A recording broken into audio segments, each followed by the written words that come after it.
Here we have a Volkswagen Passat with a 1.8 liter engine, and as you can see here, the car had some serious water damage, and in order to repair it, the interior has been stripped out, the panels have been removed, seats have been removed.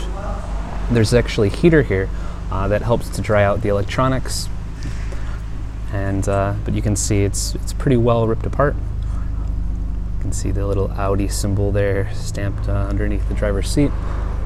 And just want to give you an idea of what this looks like when car is being repaired, or not really repaired, just dried out. So once the process is complete and the car has most of the moisture out of it, basically you just cross your fingers and hope that that the water didn't cause any serious damage. So I hope this video gives a little insight into flood damage and how to repair it.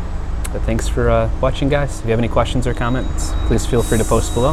Have a great day, and hopefully your car isn't this bad. Thanks.